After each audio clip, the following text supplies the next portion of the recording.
Welcome back into the Rounding Third podcast. We have Harrison, Sean, and me, Nick. How we doing tonight, fellas? Good. How we doing, Good boys? We're one show away from playoff baseball, so Woo! bring it to me. Oh my goodness, I can't Bring on the wait. playoffs. And after this weekend, we'll get into it. After this weekend, we've got some shifting, and playoff picture got moved around quite a bit. So, yeah, nuts. But well, not quite a bit, but just one. But anyways, before we get going, just make sure you like us on Facebook, share, interact with us. You can subscribe on YouTube. Just hit that bell notification, and you will get alerts for when we go on. Okay. Leading off, we're still all kind of watching this Aaron Judge home run chase ? Oh. I mean, I'll throw this stat out. This was nuts. Between home run 60 and 61, Judge was walked 13 times. Yep. So, I mean, Harrison was saying it before and has said it all along. Like, why are they pitching to this guy? And it's like, well, let's wait until he's about to chase history, and then we'll start walking him. Took until September to figure that out, or October. I don't know if I mean, it's certainly pitching around, but I think the reason why there's the Yankees, for as bad as the rest of the team was hitting and relying on the home runs, there's still a crazy threat, and you still don't want to just automatically put a guy on all game long. Like, of course, seventh inning, you pitch around a guy, you intentionally walk him, like, don't let him beat you, yada, yada. I get that. But all game long, like, you can't just do 4 intentional walks, Right. And you had to be careful because for most of the year, up until the past couple of weeks, Judge wasn't chasing those pitches. But now I think he's certainly pressing. He was pressing for 61. He's now pressing for 62. And what was the number, Harrison? Like 76% of pitches are out of the zone? Yeah, in the last 2 weeks, basically 76% of the pitches he's seen have been out of the zone. They're just not throwing him strikes anymore. And I wouldn't either, because not necessarily about I can't speak for other pitchers, but like, I wouldn't necessarily care about giving up the home run, but if he's going to chase most of them, then I'm going to keep throwing him. I mean, the thing that makes Judge so good is he has such a good understanding of the strike zone, that you had to put the ball in the zone or else he wasn't going to swing, and then when you did, he put it over the fence. I think he's pressing a little bit, but I do think that once the season ends, whether he gets 62 or not, once the regular season ends and we get to the postseason, I think we're going to see like June, July Judge again. And he's just going to start mashing baseballs. Like, the pressure's going to be off. All eyeballs aren't going to be on him for the purpose of the home runs. And he's just going to get to go back to just being Aaron Judge again. And it's going to be whoever they face in that 5-game series is going to be in for a tough one with Judge, I think. Because this guy is going to have so much pent-up aggression. Like, I wouldn't want to be that team. So how does it go? Does it go 3-5-7-7? Is that the game format? Is it best of 3, best wild of cards, 5, wild best cards of 7, 3, best of 7? Wild cards 3, divisions 5, LCS is 7, World Series is 7. Yep. Yeah. Okay, makes sense. Okay. However, the Triple Crown watch is kind of on suspension right now. He struck out 3 times yesterday, drops his average to 311, and I think Arias is at 315. Yeah. Doesn't quite look like he might get the Triple Crown. I mean, unless he goes on a tear these next few games. But yeah, he's four points behind in the batting average race here. Right. And Arias had was at 316 and had a rough couple of weeks and fell back, and then has been hitting really well the last 4 or 5 days and picked that back up. But I think Sean's right. I think Judge is pressing. I think the pressure of 61 and 62. I think the kind of the fanfare and circus atmosphere of this, swapping the balls out and all this stuff. Yeah, I think that starts to wear on you. But I agree. I think when the season ends, whether he gets it or not, and I still believe he does. I think he'll hit one here in Texas and get 62. It's a shame it's taken so long because he probably could hit 65 at this rate. But I do think when he can finally get that monkey off his back, move into the playoffs, clean slate, I think he's going to mash. The question is going to be, does anybody mash with him, or is he mashing all by himself? Because this Yankees lineup is still putrid other than him most days. Yeah. Albert just hit 703. Yeah, I was just gonna bring that up. So Albert hit 703, and that passes Babe Ruth for second most of all time RBIs. Yeah. Unbelievable. So he is crazy. Nuts. And since we're kind of talking about the Judge thing, I mean, we all obviously have to bring up Shohei Ohtani, right? So this week, Ohtani goes out and brings a no-hit bid into the 8th inning and then loses it. So now all the Ohtani lovers, all the MVP votes for Ohtani come back out and they go, this is why Ohtani's the MVP. Like, I don't see Judge out here on the mound throwing 8 no-hit innings. And okay, first of all, he didn't throw 8 no-hit innings. He gave it up in the 8th. So sorry about it. But don't be nitpicky, Nick. Don't be nitpicky. That's a technicality. Don't be nitpicky. But I mean, we've all said it. Like, it's not that we hate Ohtani. It's that what Judge did this year warrants MVP over anything Ohtani's done. I mean, yeah. I mean, again, there's no one out there that's going to change hearts and minds. I mean, the Judge people are the Judge people, the Ohtani people are the Ohtani people, and it's going to stay that way. And one of the two of them is going to win it. And, it is what it is. But, like, the argument of, I don't see Judge out here throwing, essentially a perfect game into the 8th aside from the leadoff walk. I mean, it was a leadoff walk and then no one else until the 8th inning. Like, fine, Judge doesn't do that.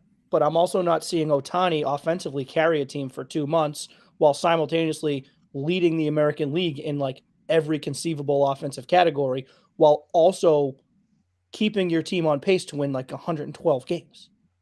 Float in the AL East for a while there. So it's like they were losing ground fast. Like, you can do it both ways. Like, you can argue both sides of it. So, I mean, what Ohtani's doing is incredible, and we've said it 100 times. If this was any other year, he's a shoo-in runaway for the MVP. Yeah, agreed. They've got to have. It's funny. I was actually talking to my brother, about this like during the week, and we were saying like, it's hard to. And everybody's different, but like we were saying, like we have such a hard time, like, and I know it's an individual award, but a team that's like 1 billion games out, like it's hard. And I know that you can't control the team around you, but like with that being said, that almost acts not necessarily as a detriment to Ohtani, but in the favor of Judge, because no, you can't control what everyone else does around you. Yet what Judge was doing was single-handedly keeping them in the American League East lead. In American League East, by the way, that's about to send 3 teams to the postseason. So it's not a shitty division. No. Like, it's a division that's about to send 3 teams to the postseason. And what this man was doing by himself for 2.5 months kept them in the lead.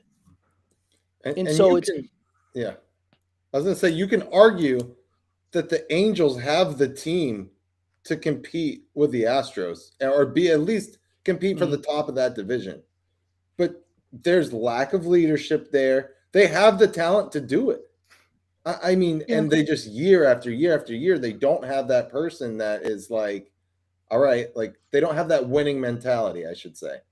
Like, you have the 2 best players in baseball, the hands down, like it's not even close. And you can't even like sniff the playoffs. You can't even be the Seattle Mariners last year and be a game and a half out of the wild card. Right. Like that's a huge, I don't know the word I'm looking for. Disadvantage. Like, I don't know. It is, Ohtani. I don't know. Like when I'm thinking about Ohtani, like I don't look at Ohtani and go, oh, his team's all the way out. That means he's not the MVP. So I don't think it takes anything away from Ohtani, but I think it just adds to Judge. Do you know what I mean? Like, I think it helps one, but it doesn't impact the other. But if it was the other way around, like let's say they were both. Let's say the number 1 seed was the Yankees and the number 2 seed was the Angels. And Ohtani was doing what he was doing, leading the pack, and Judge was doing what he was doing, leading the pack. Like I think it elevates both of their cases. Yeah. And if both teams were in the basement, I think it does nothing for either. Like, I don't think it lowers, I guess is my word soup for what I'm trying to say. Yeah, You know what I mean? Being on a competitive team helps you, but being on one that isn't doesn't necessarily hurt you. It's a Right, because it's an individual. Like it's almost like they need another award. Like they need another one to say, all right, like most valuable player, because the word value matters. And I think Judge has the most value to his team. The most value to the league right now is Aaron Judge. But like that doesn't take away that Ohtani's probably the best player in baseball because of what he's doing on both sides of it. Like it's almost like they need a second award that Ohtani should most definitely win.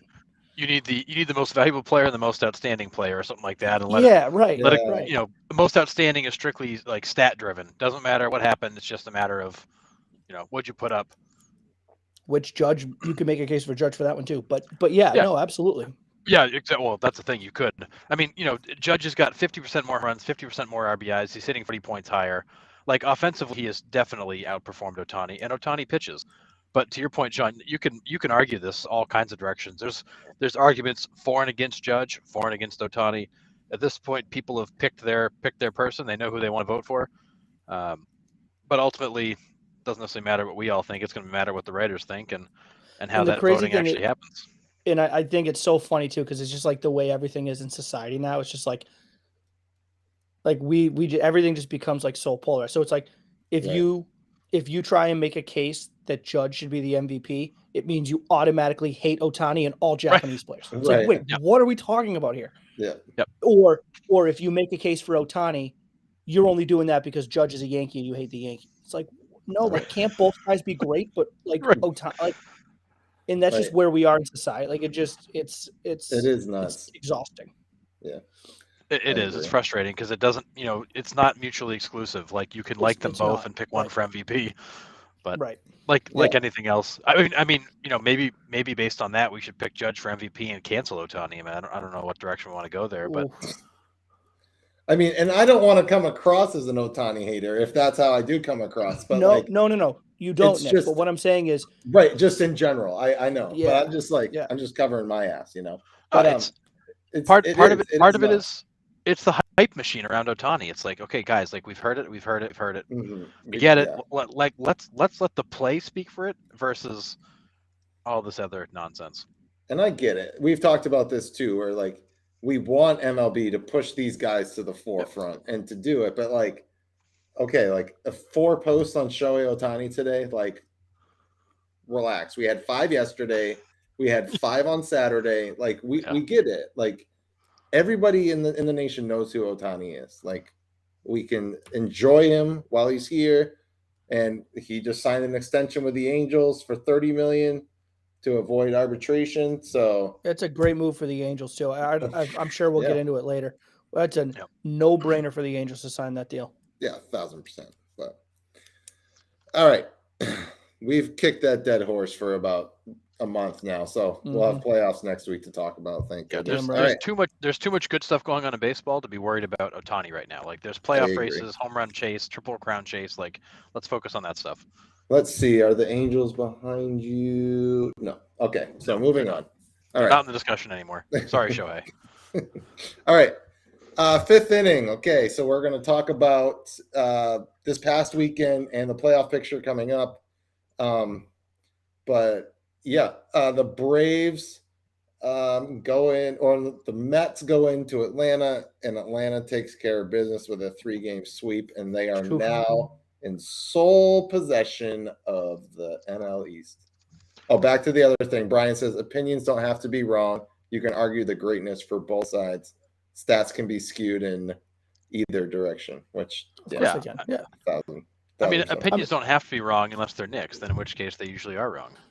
Right. Well, yes, it's a given. But no, I mean, but all seriousness though, I couldn't agree more with what Brian said, and that's exactly what it is. It's opinions. Yeah. People see things the way that they see things, and it's just because you see things a different way doesn't make you right and them wrong, or vice versa, or what. And it doesn't have to become. It could be a fun discussion and argument to have, and then we have a beer about it later, and we laugh. Like it's fine. Like it doesn't have to be so contentious all the time. I posted the most interesting man, and I said I don't always post my opinions on Facebook. But when I do, it's because yours is wrong.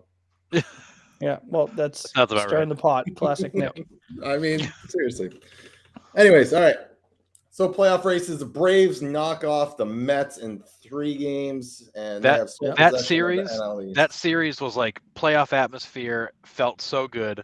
Had me so Mhm. jazzed up for the postseason coming around the corner. Yeah, Those me games too, are so man. good. I mean, and obviously being the Met fan, it wasn't the outcome I was looking for, certainly. But I mean, we've been saying it all along. Like whoever's going to win that division's going to earn it.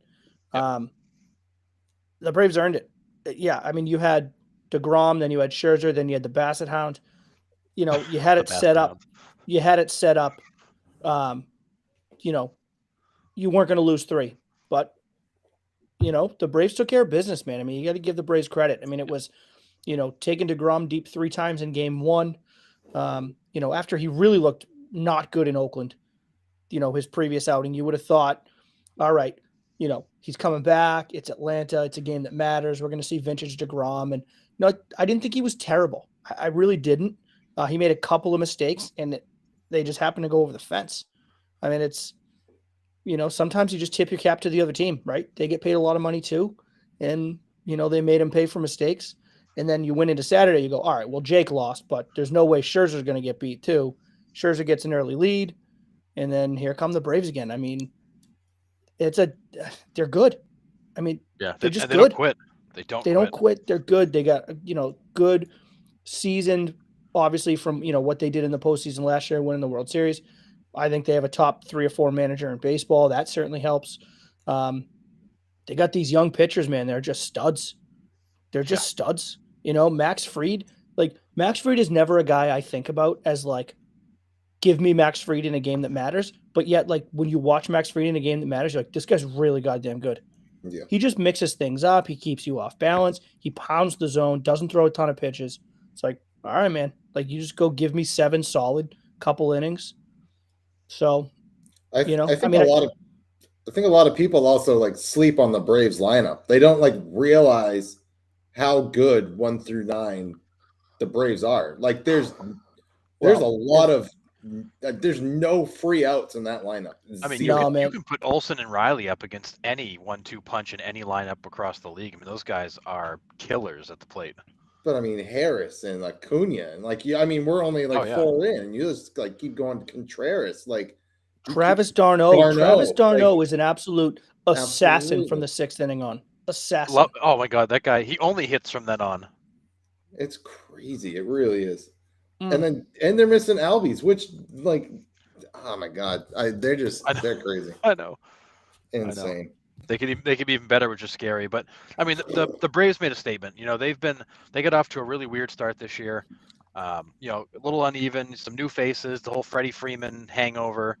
And then from May on, they played really good baseball, and they've played exceptionally good baseball down the stretch. And you know, the Mets didn't do anything wrong to lose the division. I mean, the Mets are going to win 100 games and finish in second. Like, holy crap! Let that sink in for a second.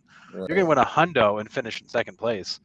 The Braves they took it. They came in. They played well right down the stretch.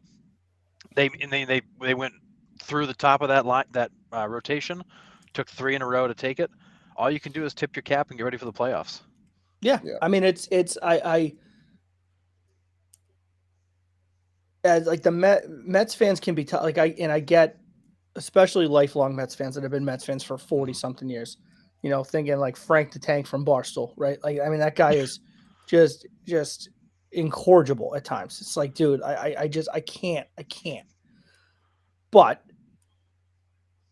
you know, I get the same old Mets. The strength of this team is the starting rotation. When healthy, that's the strength of this team. Billy Epler went out and made moves, you know, strengthened the lineup a little bit, you know, got a little more consistent bats. McCann is an absolute black hole, but you need someone in there, you know, and it had to happen. But it was the pitching. It wasn't like you can blame the hitting all you want. Yes, they scored 2 runs, then 3 runs. I get it. They weren't setting the world on fire offensively. But it was the pitching, and it was your big 3, and it was typically your top 2 that had leads, giving those leads up. And it's just something you don't expect from DeGrom and Scherzer, and I get it. But you got to tip your cap, and yes, they're second place. Yes, they're probably going to play in the wild card round unless Atlanta just gets swept by Miami, which I don't see happening. But so you're gearing up for San Diego. I think the Mets are a really, really good team. I think they're a complete team. I think they have a great manager in Buck. I think they have a really good chance to still do some serious damage in the postseason. Maybe I'm optimistic, naive. I don't know, but it just doesn't seem like this is a team that's going to go quietly and lose a 2 out of 3 to San Diego. I just don't see that. If you're going to take the Mets out of the playoffs, you're going to have to earn it. There's not going to be a cheap and I easy agree. exit there. I agree. In the live update there, Aaron Judge just absolutely annihilated a check swing dribbler down the third baseline for a base hit. So, nice. To go back to Morgan's comment that you just put on, it feels like a year where the Cardinals voodoo with the big threes final year, they have the destiny to win it. If you guys haven't seen the clip where Marmol goes out and takes all 3 of them out at once, I mean, I have the chills just like talking about it. Like, it was such an amazing moment to have those 3. I mean, future Hall of Famers come off the field at once. And I'll tell you this. I mean, crazy. If obviously I want the Mets, if it ain't the Mets, I would love it to be St. Louis. I would absolutely love it to be St. Louis. And they have a great team. Like, I saw them live and like the eyeball test, you're like, these guys are good. These guys are really good. And they're deep too. They got some young guys that are up there. They're hitting. O'Neill's a beast. Lars Nootbaar is pretty decent in the leadoff spot for them. That kid can fly. They are not missing Harrison Bader one bit, and they completely stole Jordan Montgomery from the Yankees. Isn't it Harrison Baber? No, is it Harrison Baber. Sorry. Easy. Harrison Baber. Easy. But sorry. Too soon. It's all good. Gonna get him going. Right. But yeah, I mean, I definitely don't hate that pick. I mean, I said it a couple weeks ago. It wouldn't surprise me if the Cardinals end up, if everybody else beats up on each other. And the way it is set up right now, it's not going to happen. Like, they're going to have to face either the Braves, the Dodgers, or the Mets coming out. Obviously, I don't think the Padres are coming out of that gauntlet. Right now, if it's the Padres that have to beat the Mets and the Dodgers to get to the championship series, it's sorry, Padres. No. It's and what's disappointing to see too is San Diego and Philadelphia are kind of like backing into the playoffs right now. Philadelphia's won 4 of their last 10. And I want to say it's like 6 of their last 15. Like, they played terribly. San Diego's won 4 of their last 10. It's been terrible. And for the Phillies, 2 of them have been 6-inning shortened games too. They're not even winning full 9-inning games. Yeah. So it's hard because those teams are really just back into the playoffs. And Milwaukee, those 2 teams are struggling. What's Milwaukee do? Go 5-5 in their last 10. Like, not helping themselves at all. Their opportunity was served up to them, and they're like, "Nah, we're good. We're just gonna go play golf." Yeah, they're eliminated officially, right? The Brewers. From the wild card, not yet. The Phillies have is 1. It's at 1. So if they win, there's 3 games left. Philadelphia's got a 2-game lead on Milwaukee. So but I don't believe the tiebreaker in this case goes to Philadelphia. So their magic number, I believe, is 2. 2. Gotcha. Well, whatever. So. Padres clinched, which is crazy. And the Phillies numbers, like you said, 2. AL's set, right? I don't think. Yeah, these are the teams. But AL set. Baltimore's eliminated. So you're going to have Houston number 1, the Yankees number 2, Cleveland number 3, Toronto number 4, Seattle number 5, Tampa number 6. Can there be any shuffling between those 3 though? In theory, so for the top 4, no. In theory, Seattle and Tampa could switch places, but Seattle's got a game and a half up on them, so they would have to. That would be a 2-game magic number right there for those guys to swap. So I doubt Tampa will flip flop, but Seattle would basically have to get swept to end the season. Gotcha. Crazy. Yeah, this NL, I'm going to be wearing out TBS here next week because that NL. This is all likely set on this side. Not going to change. Yeah. The only change you'd have on this side would be Philadelphia falling out for Yeah, Milwaukee, which- but I don't see that happening either. No. So I think you're looking at the playoffs. Yeah. Either way, I mean, opening matchup. Which one are you watching the most? Honestly. So aside from Mets Padres just being the Mets fan, but like Yep. just looking at this as much, and I think the National League is going to be a gauntlet. I'm so into Seattle Toronto. Me I too. think that's going to be my an favorite. awesome 3 games. Yeah. I think can't miss that one. Oh, you got the young kids, the young team in Toronto that just mashes. Yeah. An atmosphere that honestly like is a great playoff atmosphere. Like watching playoff games in Toronto seem like a blast. Yeah. And then you get a team in the playoffs for the first time in 21 years. Like feed me that one all day. Feed me that one.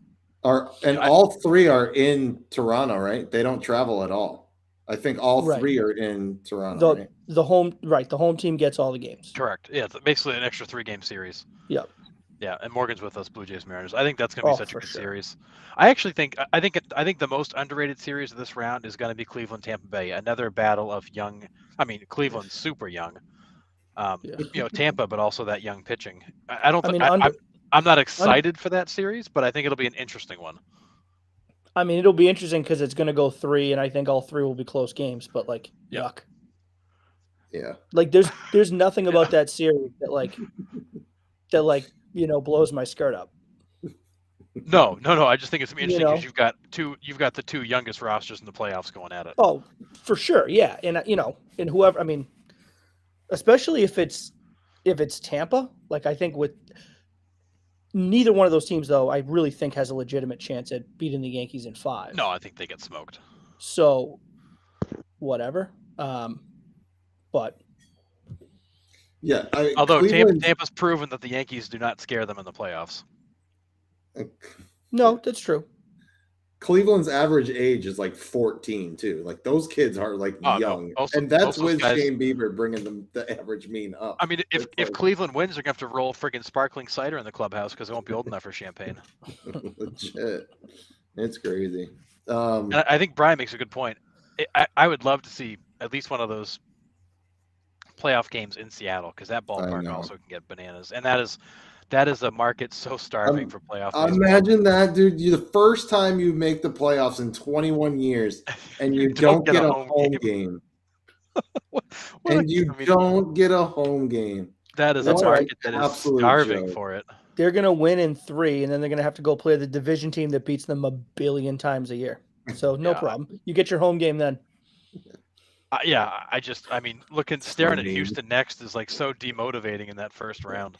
You get your home game. You get to watch Houston come and wax you, fucking dog walk you 6-0 in the second inning. No problem.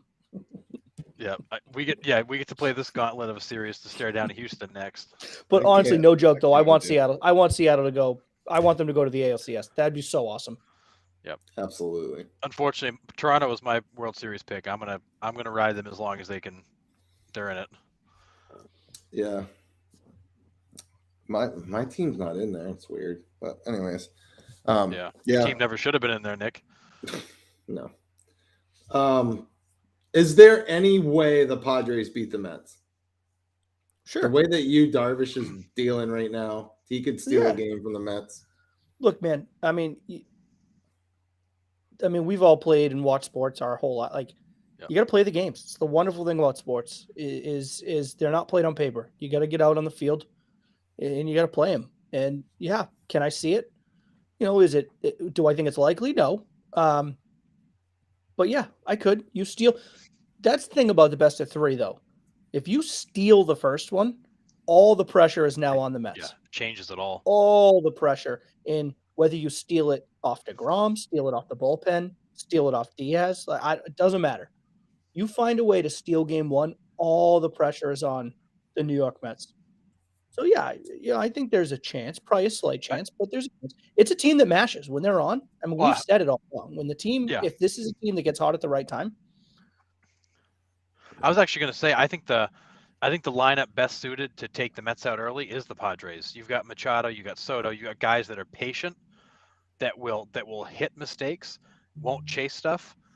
That's a lineup that will make a guy like DeGrom earn the outs versus, you get the Phillies lineup. They're going to be swinging at friggin' everything they can reach. and helping them out, that Padres team will grind out at bats. And maybe DeGrom is dominant, but he won't be there for long because he's going to throw a lot of pitches. So it's an interesting matchup to draw first with San Diego. I don't think San Diego can do it because they can't seem to put together a complete game on either side of the ball. But that lineup has the ability to wear out really good pitching. Yeah, sure. And Soto, when he was in Washington, played well against the Mets. He's not afraid of this starting rotation. He's not scared of DeGrom or Scherzer. It's not. This isn't a guy that's going to shrink for them. So, I do think it's an interesting matchup. I don't know if I fully agree with that part here, but we'll see. That's why you got to play the games. Yep. Yeah. Like you said, the 3-game series, like you're a dropped pop-up or a bad hop away from losing the entire series, really. Yeah. It 3 games goes quick. I kind of like the 3-game rather than just like the 1-game wildcard game because, baseball is designed, the way that the sport is it's designed for series. That's why you play series throughout the year, not just individual games. But right. I think a 3-game series takes the best of that. Like if it was a first round 5-game, San Diego has no chance to beat the Mets in a 5-game series. But in a 3-game, you steal one somehow and it goes to that third deciding game. How many times do we, you see it all year long. Teams that shouldn't be winning in a 3-game series stealing that first game somehow. So, I think it's going to work out well. I like it. Maybe next week I won't so much if the Mets lose, but we'll see. I like the idea. I like the idea of a 3-gamer because it takes the best of both worlds, right? Like it's a quick one to decide who moves on, but it's also like the idea of baseball, which is a game of series. Yeah, and I like it too because it actually puts value in the seeding too. Like you've got these 3-game, these 3-game crapshoots. You got 4 of them. The guys that finish in the top 2 in each league get to skip that and go into the longer series because you're right, Sean. In a 7-game series, the best team almost always wins.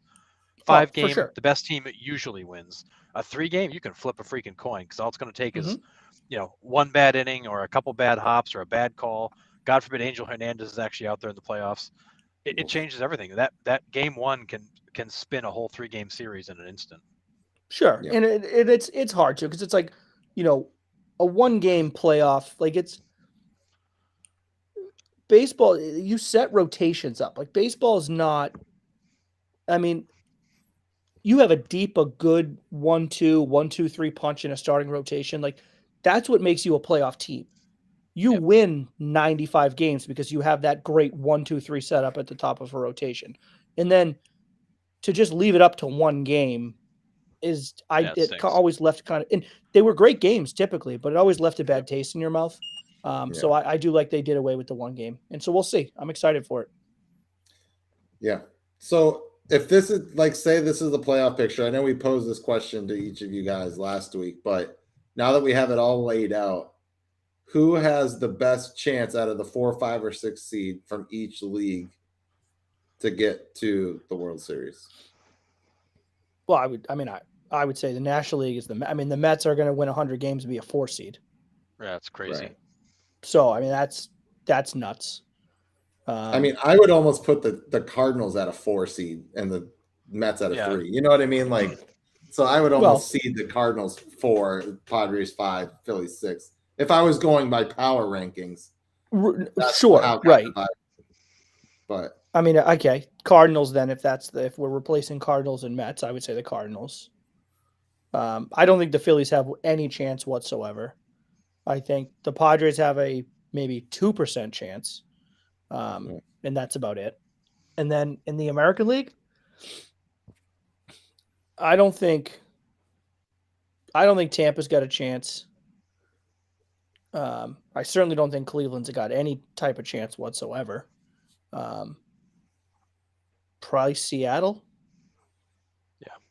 Yeah. Maybe. I think Seattle's a good team. I think they have a really good manager. I think they have a very talented roster. Yeah. And they do seem to have some kind of destiny on their side. Like Cal Raleigh taking that pitch 3-2 in the 9th to walk it off. That was sweet. Yeah. Yeah, I think both leagues have very dangerous 4 seeds in the Mets and the Blue Jays. Yeah. I don't think in the National League, I don't think 5 and 6 have any real shot. I think the Cardinals are, I think the Cardinals are legitimate. And then I think Seattle's legitimate. I don't think Tampa and Cleveland are doing anything but moving on to the next round to get smoked by the Yankees. So I think you got the Mets, Blue Jays, Mariners as your real 4, 5, 6 seeds that have any chance of making any noise. Yeah. I agree. But to be completely honest, if the Guardians had any chance to make it, this is the road for them to do it. You know what yeah. I mean? You replace Mhm. the Guardians in that lower bracket with the Mariners or Blue Jays, and then have to face the Astros. Forget it. Not a chance. Not a chance. Yeah, this might be the best spot for the Guardians to actually make some noise. the Yankees in the playoffs don't scare me. They've shown consistently that Garrett Cole's not a big game pitcher. That lineup lives only on home runs, and these young teams in Tampa and Cleveland don't care. Like I don't think they're afraid of New York. I think they're afraid of Houston. Unless the Yankees don't scare me in the postseason, unless you're Cleveland. I don't think that franchise has beaten the Yankees in the postseason in like 31 games. It's been like so many consecutive sweeps. Yeah.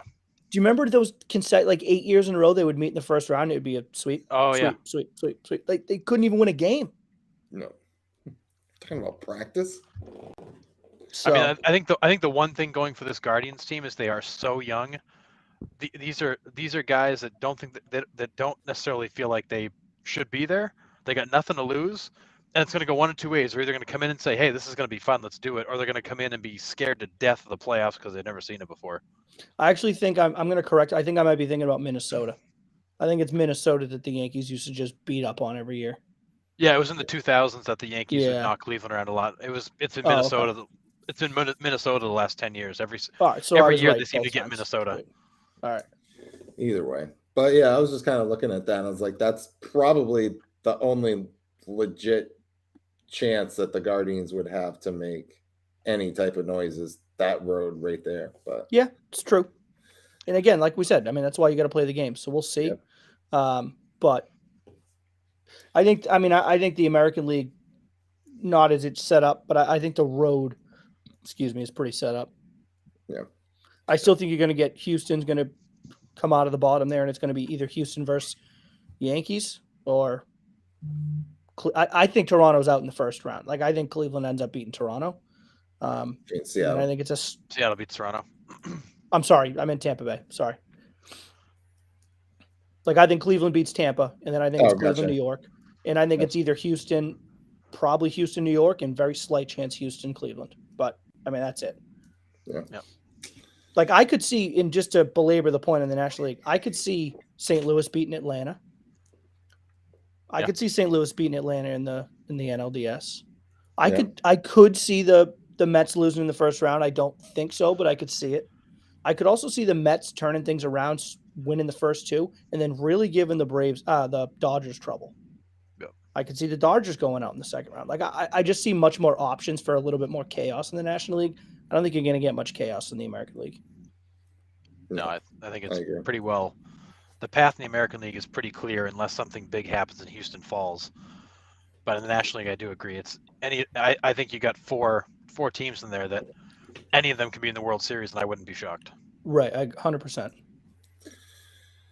All right. Well, Wednesday's the last day of regular season games, right? Wednesday is. Yeah, the 5th. So Yep. Sweet. So then we'll get playoff start Friday night. So they start Thursday? Yeah, the 7th.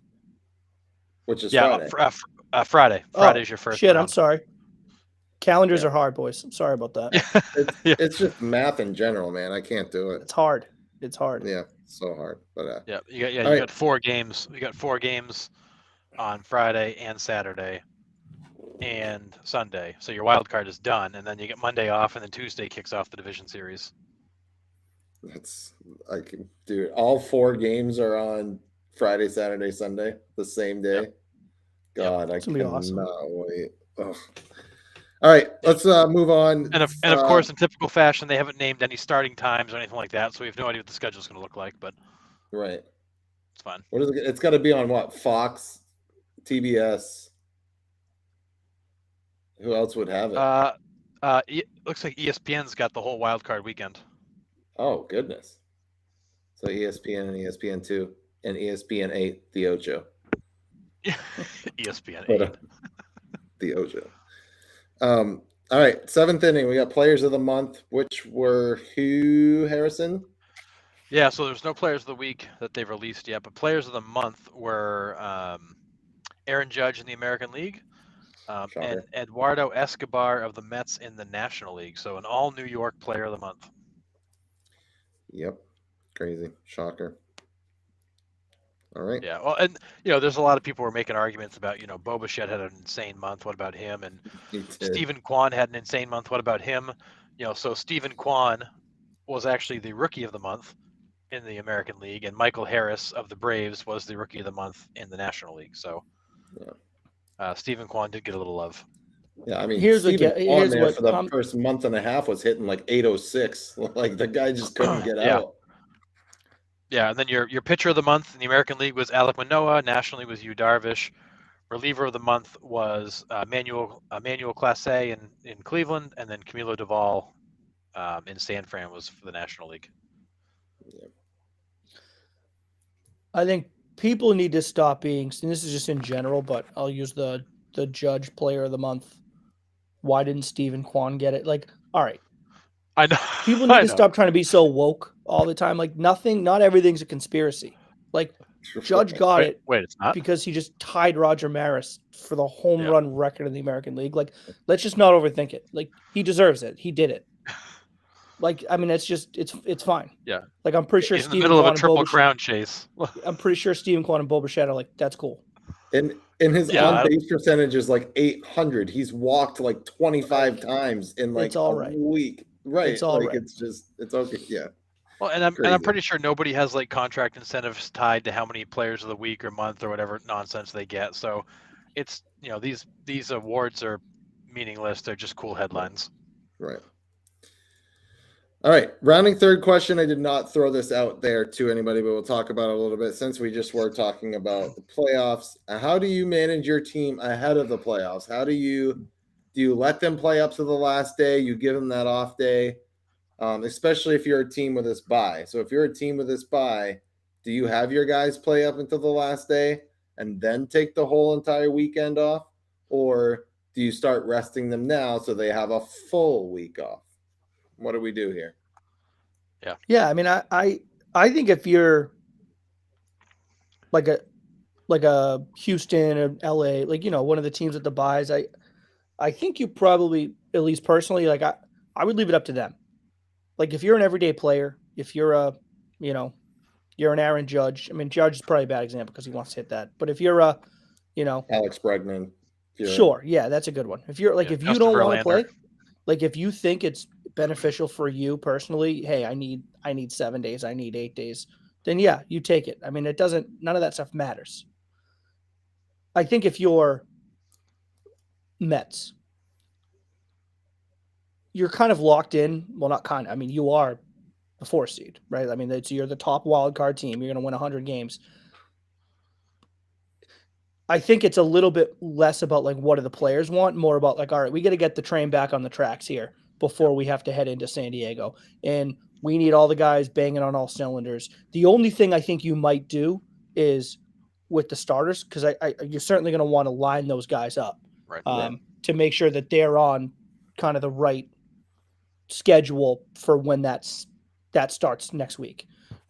So I would say like the starting rotation, you want to play around with, but I would probably go to these guys, and particularly with what Morgan was saying earlier about like, the Mets not being able to come up with big hits, and which I don't necessarily 100% agree with, but I certainly understand that sense. Like, hey, like we're not giving, like, we need you guys to get back on track. We need you guys to get up in the 7th with guys on base and, feel it in your nuts that you need to get a hit. Like we need those things because like that's what's going to happen in 4 or 5 days. So, that's how I would handle it. But we'll see what happens. I mean, 2 great points by Brian and Morgan here. Morgan says Houston and Dodgers rest, right? They've been there. They know what to do. They know what they need to do. Teams. Right. Braves and Yankees play everyone until the end just to keep the rhythm they have. I mean, I mean, right? You don't want the Braves want- won the World Series last year. The Braves know what they're doing. Well, they do, but like I mean, Dansby Swanson is scalding hot. You don't want to sit him and have him get out of a rhythm. You know what I mean? Like I kind of agree with that. You kind of want to keep the ball rolling. You don't want to stop. Well, you have to keep know? in mind too that the Braves won the World Series last year, yes, but Matt Olson wasn't on that team. Strider wasn't on that team. You got guys that are new that are playing pivotal roles, but I don't know how much I would go nuts about young guys like that. It's more about those veteran guys that might. I mean, I need the think rest, you but could. You mean could say the Matt same thing Olson for- never sniffed the playoffs in Oakland? What are you talking no, about? they were contenders every year, weren't they, for last place? Goodness.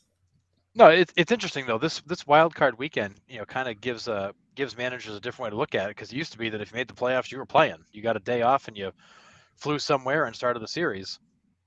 I think this bye is interesting, and I agree. Houston and LA, there's no reason to play your guys to the end. If they want to, great, but your pitchers aren't going. You're going to be spot starting, guys out of AAA, and you're not going to be. Clayton Kershaw is not going to start this weekend. I can't imagine. Roberts is going to be spot starting them in the playoffs anyway. So what does it Yeah, matter? he'll be putting bullpen arms out there to start the game, but. I think maybe you let a guy like Kershaw, if he wants to go through a couple innings just to stay loose rather than throw a bullpen, he throws on the mound. But you're not going to let these guys stretch out. Justin Verlander, you'd be insane to let Verlander go out there and throw 8 innings. He might want to, and you may have to let him, but you're not going to want to do that. Yeah. And unlike football, a week off isn't always good for baseball players. It's timing, it's all that stuff. You don't want these guys sitting around for 4, 5, 6 days twiddling their thumbs. You want them to stay sharp. So I think some of the hitters you'll probably see want to play. I think some of your pitchers will be on serious pitch counts if you see them at all, and they'll be planning to get everything lined up for the weekend if they're in it, or to take get these guys some rest and get ready for the second round. Well, yeah, that's what I was saying. Like I think the pitchers I get. Like I mean, you want to set everything up nicely so that rest and days off all line up properly for the rotation. Like that I get. I mean I look at a team like, yeah, Houston and LA, I get that. Like they've been there, done that, they know what's going on. But it is, this bye week is new to everybody.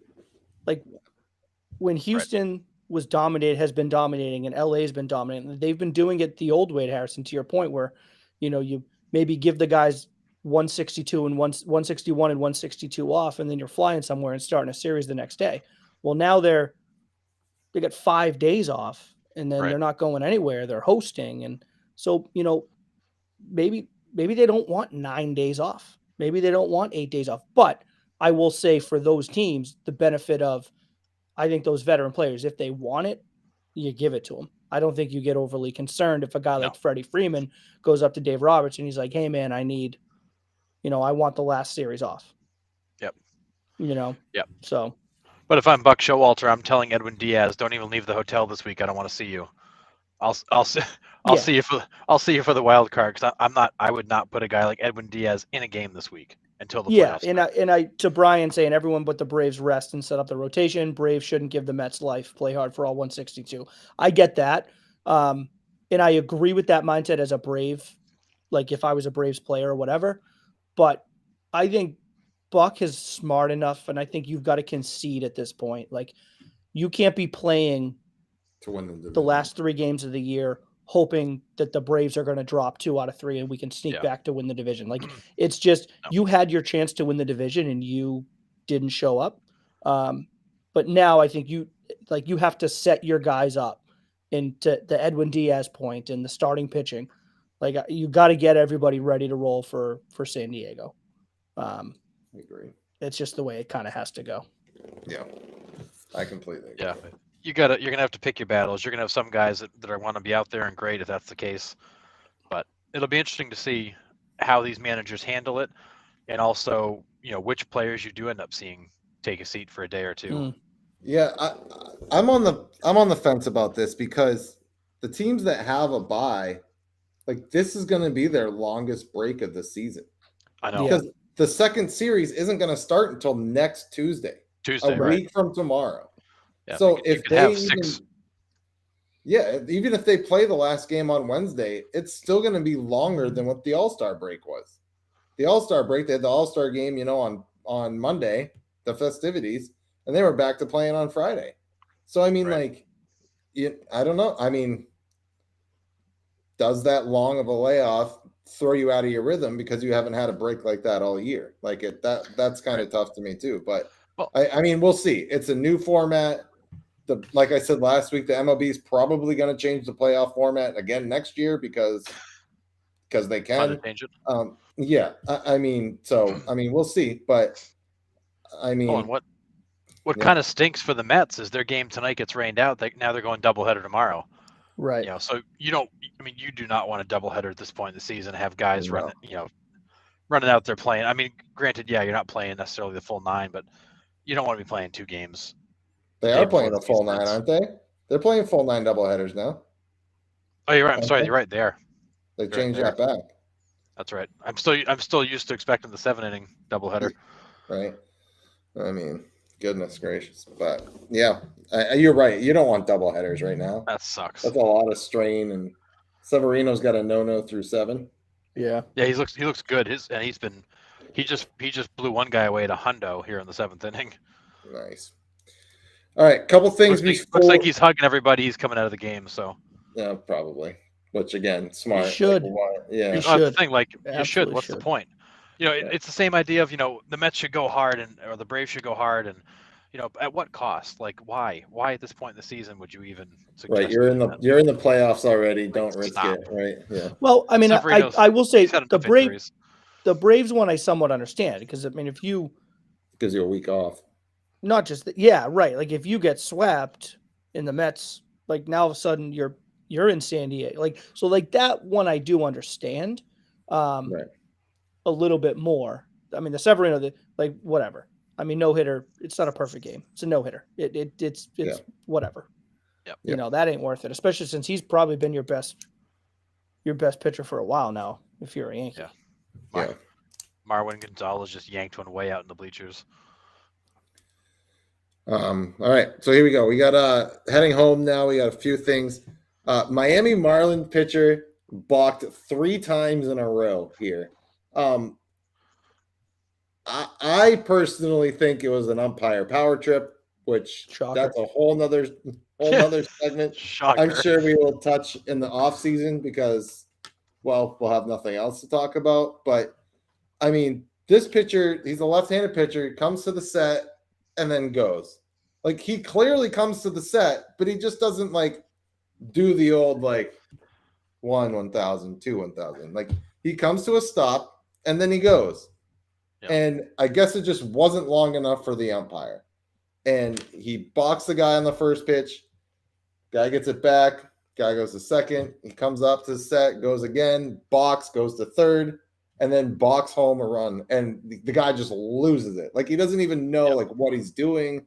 The umpire's not telling him what he's doing, just that he balked. Like it was a whole fiasco. But I mean, what are your thoughts? You saw it, Harrison, right? Did you see it, Sean? Yeah. Yeah. Yeah, I So saw. what It. are you- I put the link in the chat. So if anyone wants to go find it and actually read the article and see the video, I mean it's one of those things where did he balk? Yeah, based on the letter of the law, you could argue that maybe he balked, but it's a ticky tack call for an umpire to be picking on a pitcher about. And if anything, like I could understand maybe calling the first balk to be like, hey, like, and actually like explain to him why you called it. Right. Because like they just call it and like batter gets back in and they keep going. Somebody should have taken the time to say, hey, I called it because of this. Because what really seems to anger the pitcher, he's not really understanding why they're calling the balk. He keeps asking the question of why. Like, what am I doing? Right. And he's not getting a great answer. And then the third one, he loses his mind. Madeline loses his mind. It's a crazy, and he gets thrown out. But it was a really, really ticky-tack call. I don't know why you'd call it, but again, it's an umpire. I think that wanted to, remind people they are out there and in control of the game. And this poor guy was the example. Judge just got blown away, by the way. Just Cade. But yeah. Yeah, it was just insane. Brian says get rid of the umpires, bring in robots. I mean, just get rid of the umpire egos. Like legit. Like no one's there to see you. We've talked about it before. The best umpires are the ones that we have no idea what their names are. Right. Right? The way it should be. I mean, I just can't. I mean, It's tough. on the third, after the second one, so after the first one, the first base umpire just calls balk, sends him to second. Then he does it on the next one, calls balk, sends him to third. Walks in a little bit. You can see the guy being like, "What am I like? I don't get it. Like I'm coming to the set. Like I'm," Right. and he's flicking his wrist. He's like, "I'm doing it. Like I'm coming to the set." And then the umpire says one more thing, turns around, and walks back. So it's not even a real discussion. Just chats with him. You can't tell me that he's not looking for it on the next pitch. Right. Looking. Right. Waiting And I for don't. And that's any sport. Like I don't. Like it's frustrating in the NFL when you're watching a football game and they're looking for pass interference. It's like you're rewarding quarterbacks for underthrowing the football. Like that's a bad throw. It's underthrown, and now I'm getting rewarded. Like because you're looking for it. And it's like these umpires. He was looking to call a balk. Yeah. And like, Oh yeah, like it's awful. But then it's almost like they had like a scouting report on this guy, and they were out there looking for it because like as soon as it started, they just kept calling it. It's unreal. I had a men's league game, and I was coaching third base, and we had a guy on second base, and the pitcher was doing that. He was just going right here and then just going. Like he wasn't even stopping at all. Yeah. So it was like balk, like every time he did it. So the umpire, I have a runner on second, mind you. The umpire goes up to the mound and is telling the pitcher, "You need to stop." And I go, "Wait, like a balk's a balk. Like why is my runner not coming to third?" Like we're in men's league here. Like if you don't know what a balk is when you're 30, like and still playing baseball, like yeah, maybe baseball is just not your thing. That one I couldn't understand. But like he went up and told him, but didn't call it. Like call it and then tell him what to do. Right? I mean, I don't know. I mean, I know could it's go grown both man's ways little on league. that. I get it, but it's like I could go both ways on that though. Like, I get what you're saying. I mean, I think for me, having like someone on the other side, like you being the third base coach, you're the one calling for the balk.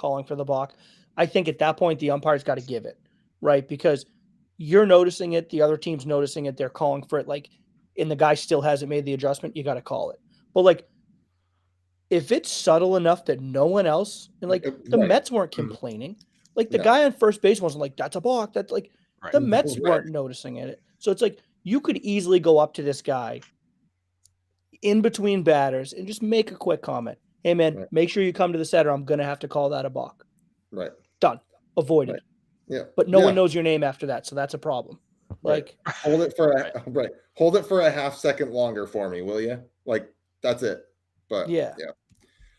All right, moving on. Yadier Molina is managing Puerto Rico for the WBC. Awesome. It's pretty cool. And when does he get his first managing job in the MLB? Does he go to the White Sox? I think as soon as he wants it. I mean, I think people would line up to get him in a dugout. Does he go to the White Sox since La Russa's gone? You know where I'd love to see him is Angels. Oh. I would love to see a young guy like him getting his first gig.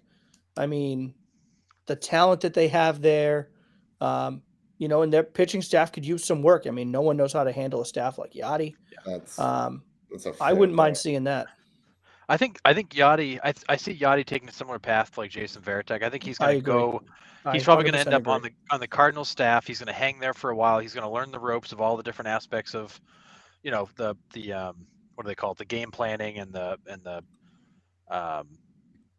all the special assistant type stuff, working with all these players, because that's where he's most valuable as he learns the ropes. Yeah. And then I see him taking a managerial job after that. I was always surprised Varitek hadn't taken a managerial job yet, and apparently he doesn't want one. He likes kind of being a roaming instructor and working with the players one-on-one, which I think is where Yadi's going to want to be too. But I think he'll be a manager one day. But I could see him joining the Cardinals staff in some capacity, working directly with young players, because he'd be massively valuable to them. Yeah, I mean, I think quite honestly, it's going to depend on how, not fully depend, but I think, the whole World Baseball Classic, I think is going to give him a real quick crash course in what it's like to be a manager. And I think if he comes up, no matter how they do, but I think if he comes out of that being like, "I love this gig," then I think he'll be there sooner rather than later. But if he walks out being like, you know what, this isn't what I thought it was going to be, I could see him doing the Jason Varitek thing for the next 15 years. I mean, he's a baseball guy. He's going to be in he baseball won't for leave the the rest of game. his life. No way. He's going to be in baseball for the rest of his life. And I think a lot of players tend to shy away from the manager job because you're more of a CEO. You're not necessarily working directly with the players, and Yeah. you're dealing with the media, you're dealing with the front office, you're dealing with the a lot of the contract type stuff, you're dealing with the scouting staff. Like, you're not on the field necessarily coaching. You're not working directly with young players. You are more of a baseball executive, and then you install the game plan or the plan for the day and show up in the dugout and carry it out. But you've got a coaching staff that's running all the activity. And that's why I think a guy like Alex Cora has worked as a manager, because he was always somebody who was in a lot of different things as a ball player, being a utility guy. He was all over the place. But you look at a diehard guy like Yachty, I don't know that he'd love being a manager because he's not going to be hands-on. Yeah, man, it's a good point. For sure. We'll see. We kind of talked about it briefly. The Mets called up Alvarez finally for that catching spot. So, I mean, we're going to see him in the playoffs. So, and then I don't know how much of them we're going to see in the playoffs, to be honest. You don't think so? I don't know. I don't know. I'm only basing that off of one. Like, I saw when he got called up, and then they were doing BP. It was before the game, and Steve Cohen came up to him, and there was like a hot mic, and you could kind of hear it, but like if you read his lips, he was kind of just like, no one in the organization's expecting anything out of you. Like, we're not here. Like, essentially what he said, like, no pressure. Like, he's like, Right.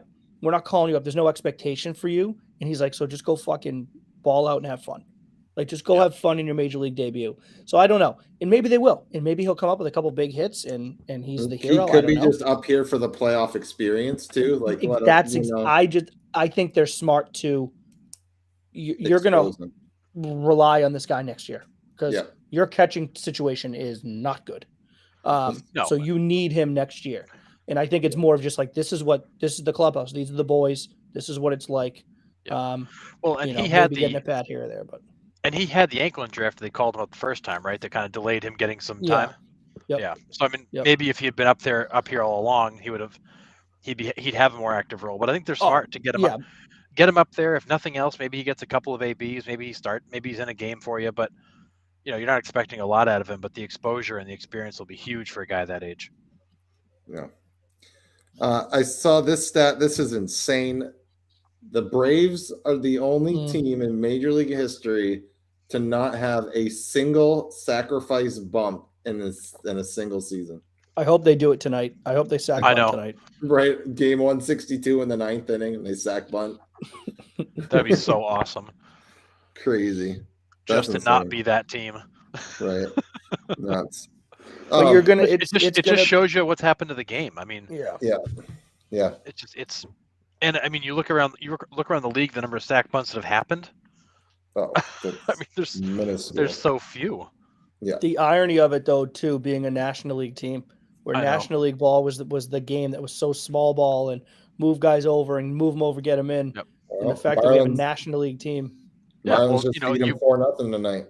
You put that universal DH in, and all of a sudden nobody needs the sack bunt anymore. It's going to pop into the guy in the lineup and mash. Yep. Is that right? The Marlins beat them 4-0? Yep, 4-0 tonight. So, still good shuffle around here. It's crazy.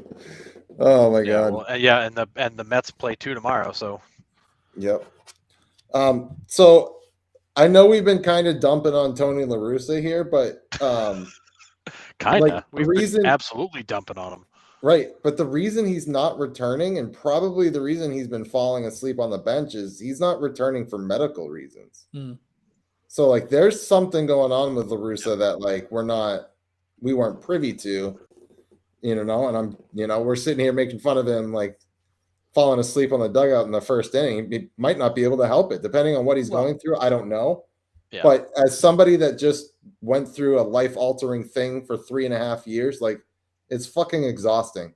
Oh, and still trying to keep your job, still trying to do what you do. Like, I mean, dude, I would be in the same boat. If I was going through dialysis and everything like I did, and had to go manage a baseball game, like you're damn straight I'm falling asleep on the bench in the first inning. But I think But- you'd be smart enough to say, Nick, I probably shouldn't manage right now because of this Right. going on. Right. If Like, he really I did manage through it, That's bold of you to tell me that I'm smart enough to say that, because the Fair.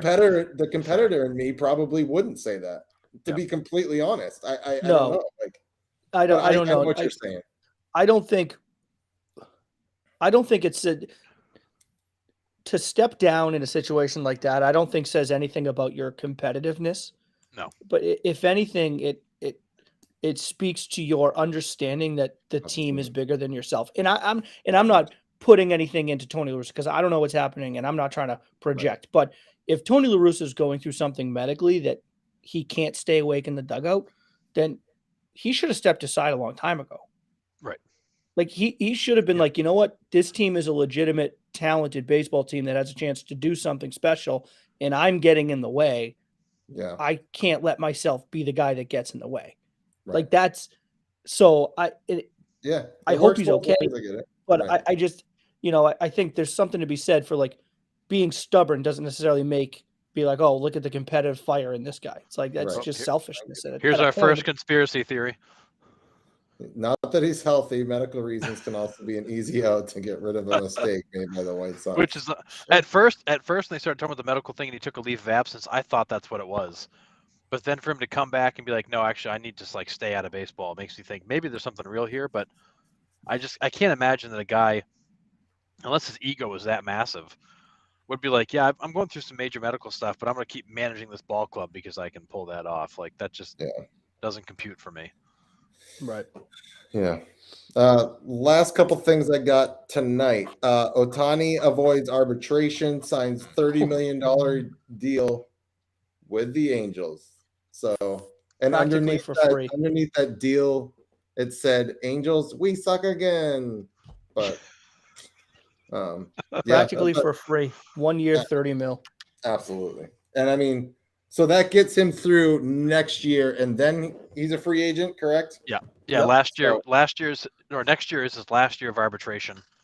So they got ahead of the ruling and just gave him $30 million. Because keep in mind, Mookie Betts got $27 million in arbitration right before he got traded by the Red Sox. So Ohtani was likely going to get at least $30 million in arbitration. Oh, I think he would have been upwards to 40. Oh yeah, what he does offensively. Oh yeah. Yeah, the Angels are smart to go and lock him down right now. But what it says is Ohtani's cool sticking around for the next year, but he's not talking about anything beyond that. But I think it's also smart for Ohtani to take it because it's like, you know what, arbitration wise, I probably could have got more, but it's a hassle hanging over my head that I don't want to go through, and I'm going to bet on myself for 1 more year. Smart. If he does anything close to this next year, I mean, we might see a contract. The first gazillion-dollar contract is going to go to Shohei Ohtani. Yeah. Yeah. 1,000%. I just and the reality of it is, I mean, I'm not even sure how the Angels are affording to pay him $30 million next year with all the contracts they've got with Rendon and Trout and all that. And what's also interesting is you've got the Angels who are, rumors are, and I think it's now been confirmed, are going to be put up for sale. You've got Ohtani in this transition thing with the Angels organization going up for sale. Artie Moreno is going to step away. It's an interesting time to be the Angels because you're going to have a new owner coming in that I think if you're a new owner, you want to get in there quickly so you can try to sign this guy before he leaves. Right. But it's a strange time for the Angels. And yet again, they just can't seem to string together a good season. It will be interesting because I'm sure we're going to talk about them in the off season and what they, what the free agent market looks like. And, like as much as I'm excited about the playoffs, I'm also excited to talk about like free agency and how teams can improve and like what they need. And I mean, Nick, don't wish the fall away, buddy. I'm not wishing the fall away. It's just everything baseball I love. And I love that aspect of it. And like, and we've talked about the Angels. We all were pretty high on them this year, looking at their roster on paper and being like, okay, they got Syndergaard, they got Sandoval is a serviceable left-handed starter. Like these guys should be decent. They should be towards the top, and they just can't. Well, they started off good. They started off good. So, yeah, I don't know. Insane. Brian makes a good point. 30 million, they may not have to pay him, and it's a steal because they can trade him at the deadline next year, Oh yeah. right? So No, it gives them control of him for another year, which is highly valuable no matter how that outcome is. And maybe they'll use that as the advantage to start to talk about, an extension. If they can't get it, then you offer him out to the world. But it definitely puts the Angels in the driver's seat, which I think is smart for them, and for Ohtani to lock in 30 million and not have to save for more than a year is also smart for him. Yep, for sure. Because Ohtani couldn't go anywhere anyways. He's arbitration eligible. dude, that run by Debo Samuel was disgusting. He's so gross. Oh my god. All right. Last thing that we got tonight. I am totally gonna butcher this name, but Munetaka Murakami, I think I did all right, hit his 56th home run in the KBO, which is the single season. He broke Sadhara O's record for most home runs in a single season by a Japanese-born player. So, and I think that was like a big event over there. So it was like their home run chase over there. But for those of you that don't know who Sadahara O is he supposedly has the most career home runs in professional baseball. He ended his career with like 801 career home runs. Supposedly? Well, no, he did. Not supposedly. Well, but when I say, like, I wasn't being facetious. I was saying, like, when they say supposedly, it's because, like, they didn't count them all, or? No, that's me misspeaking. Oh, okay. English is hard. Yeah, English. Hey, words are hard, man. That's the reason I teach kindergarten and special ed kindergarten. So there's a reason for that. Supposedly. Allegedly. Supposedly. Jesus. Anywho. Let's talk baseball, not linguistics here, boys. But I just thought that was pretty cool. Kind of two pretty big professional leagues in the world, and they both got home run chases of some sort going on. That is cool. So I don't know how old that guy is, but wouldn't surprise me if he ends up over here next year. I mean, it seems like there's always one big Korean league or Japanese league player that ends up coming over every year. We had Seiya Suzuki. We've had, So, I mean, we'll see. But, yeah.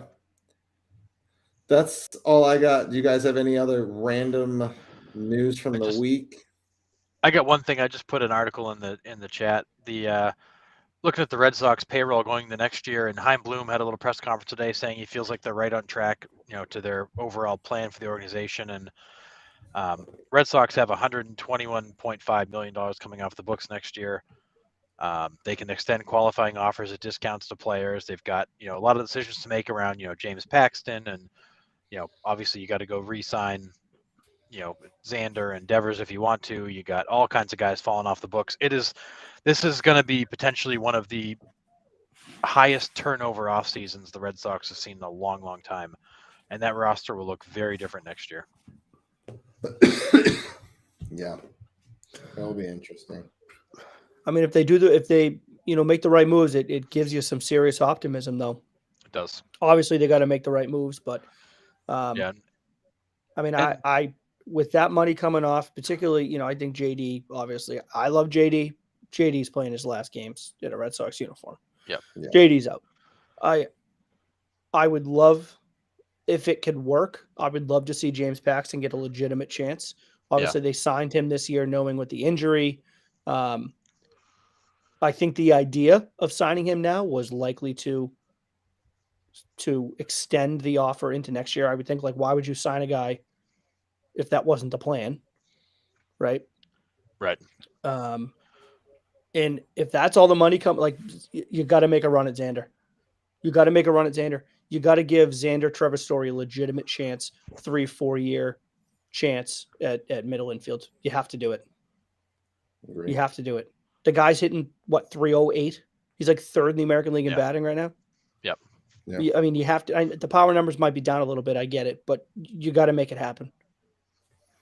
Yeah, and the Red Sox, Chaim Bloom very, I would say, politely addressed the fact that they were waiting for some less than ideal contracts to fall off the books, and that's what they're getting. That's the problem with these long-term contracts, these 5, 6, 7, 8 year deals. You don't know who you're getting at the end of those agreements, and you're not getting the same JD Martinez you got a few years ago. And although I will say JD, I give JD credit. Obviously, his everything is kind of he's on the backside of his Yeah. career. Led the American League in doubles this year. Yep. Had the most doubles he's ever had in a season. So, and I'm not out there projecting that JD should get a big ticket or anything like that. I'm just saying, like, it just shows you kind of we talk about competitive drive. It tells you the competitive drive that this guy has. Like, he's not packing in any at bats. Oh, Like, yeah, he's no, but- still out there battle and grind, and like he the didn't home run lay numbers down. are down, but right. Yeah, he didn't he's lay a down. warrior. He's lost the home run power, but he still has gap double power, and He's and a that- warrior. Exactly. warrior. But you got guys like Waka, Evaldi, JD falls off. Bogarts, there's still questions about whether or not he'll opt out. When asked this week, he said he hasn't decided yet, and he's not sure if he's leaning one way or the other. Tommy Pham has an option. Your boy Ryan Brazier's a free agent. Nick, I know you'd be excited about that. I'm sure they're going to offer him 2 years, $50 million to bring him back. I hope Probably so. 50 million per. I need something to complain about. But you know who's a free agent this offseason that's expected to get a lot of the Red Sox attention? Is your Aaron boy Judge. Edwin Diaz. No, your boy Edwin Diaz. He's already been discussed. Yeah, I saw that too. He's going to get a lot of action because the Red Sox may have to build this pitching staff in reverse order. Listen, and I think it was Tony Maserati that wrote an article that I read, which I actually agreed with. Yep. I think that would be a very smart way for the Red Sox to do it because you have too many holes when it comes to the overall pitching staff. Like Yep. too many. You need multiple starters. You need multiple bullpen arms. You need a closer. Like there's too many holes. And I think if you could Yeah. solidify that one first, Huge. what a luxury that would be to then go through the off season. I would love to see that. I think he would do so well here. The Timmy fans Trumpet would in love him. Boston would be money. I think he would love the city. Yeah. I think that'd be awesome. Yeah. I think it'll be tough to get him to leave New York. I think the Mets will be super aggressive to keep him, but boy, I As they would love to should. see the Red Sox make a real run at him. Yep.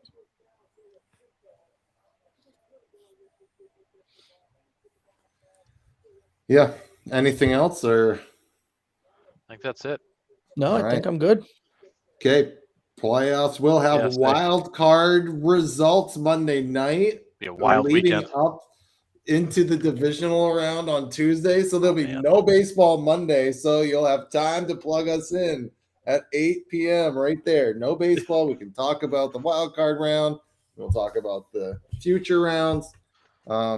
I don't know what we're going to have for news this week. Probably just a lot of lead up to the playoffs, but Yep. who knows? I get shocked every week where I'm like, oh, this is going to be a low news week. And then it's like, boom, like 10 Yeah, things a happen. bunch.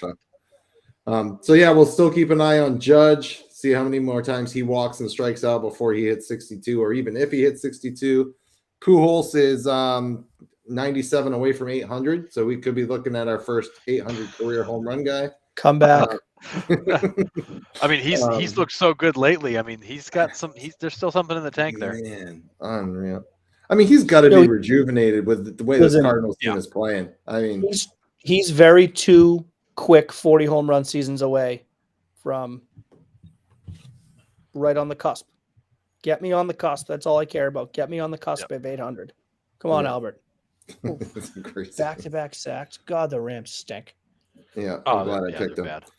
Anyways, all right. So before we go, make sure you like us, follow along. We'll be posting stuff all week as we keep an eye on this Braves Marlins series. Evidently, the Marlins beat them 4-0. So, could have another flip flop here. Who knows? Maybe Brian was right. Maybe the Braves should be playing hard to the end. But we will see what happens next Monday at 8. Tune in. See ya,